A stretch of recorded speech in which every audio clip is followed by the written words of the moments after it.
the briefing doing exactly what they told you not to do? Be like, ugh.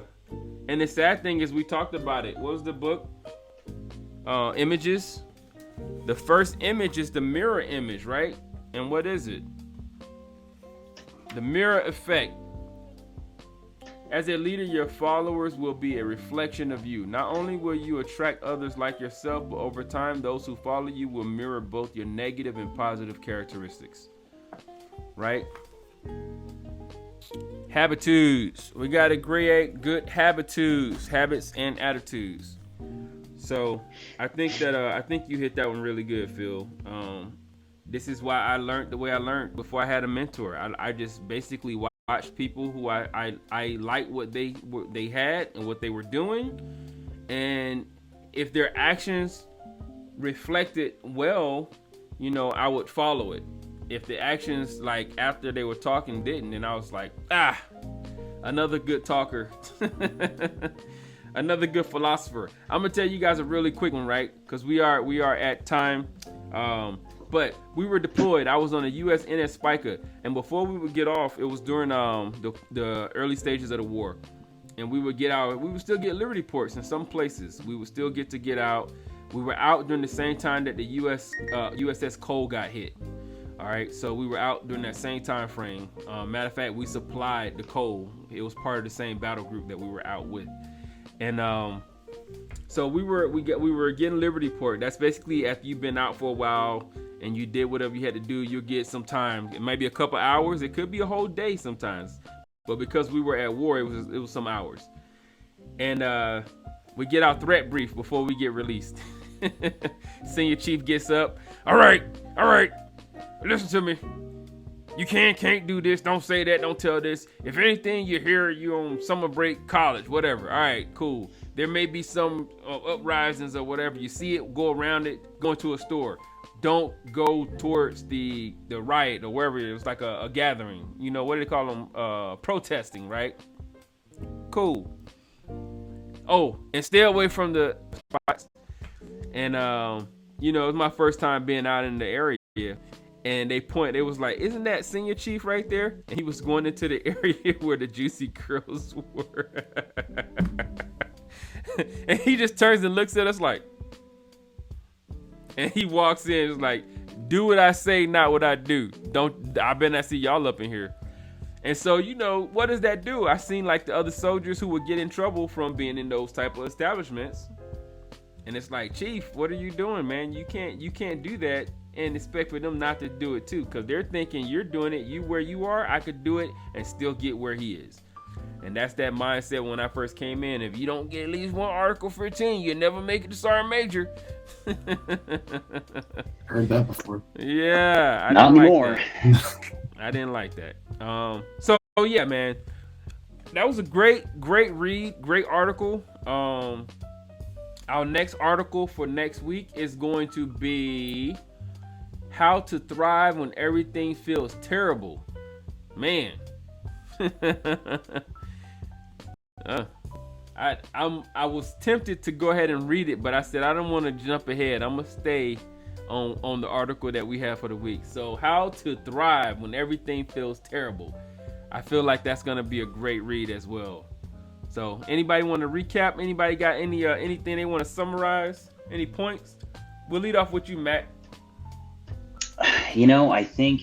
And you spiked a thought there with that last comment you made. I've been in a few situations where what you're doing might not seem right if people don't understand what the situation is. Being open and honest. Sometimes leaders have to go and do things. Who knows? Maybe your senior chief was going in there to wrangle up some sailors that were in there that weren't supposed to be in there. Maybe. But took that. This is none of your business. Don't you go in here kind of attitude. And you guys may very well have taken away from that. Oh, he's taking care of business. Or, oh, yeah, sure. Okay, well, now we're going to go in there after he leaves because he can do it so we can't. Yeah. Be transparent. And this was something we talked about last week, with that knowledge, that exclusive knowledge that sometimes leaders, honestly, not to put it in a vulgar sense, but honestly, they kind of get off on that. I know these things. Right. You have to come to me for the information. My business is my business, but I need to know everything that's going on with you. Be transparent with the people that you're leading, no matter who they are, whether they're mentee or just one of your subordinates or even peers and superiors. That creates trust. It really does. It creates opportunities for trust and understanding. So you're not going to be able to be a mentor if you're not transparent with people, because you're not going to have that full trust. They're not going to tell you their stories because they're not going to believe that, you're either A, listening, or B, going to care about it, or C, could possibly relate because you don't share anything. That would be my biggest takeaway from this one as far as mentorship is concerned. Get to know them, listen to them, absolutely, but be open, honest, and transparent. Yeah, that's good. What you got, Phil? I mean, I really enjoyed this article because it took it out of the strict career focus. I like what Matt said, but the biggest takeaway for me for this is sharing the stories that we talked about at the beginning, because your success only paints a small part of the picture. Your failures can be a better teaching tool than anything, and that's personal, professional, whatever.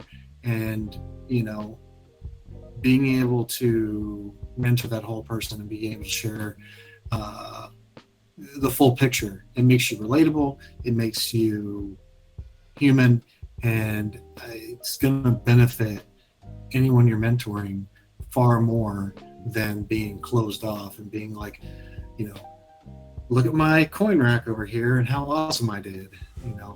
That's great. That's part of the picture, but that's not the whole picture. Right. That's good. What you got, David? So I think, my retirement is very recent in my ceremony is very recent in my mind. And in a nutshell, that day was about, I had people come from all over the states. And the speech was about taking them through a journey, giving them a glimpse into portions of my journey, but highlighting those that made an impact in my life, that I didn't get to where I got, to this point, without people who invested in me. Yeah. Whether it was spiritual, whether it was, career-wise, during my moments of most vulnerable periods when I did get Article 15, to moments where, I was succeeding, pushing the envelope, and yet someone found another level for me, right?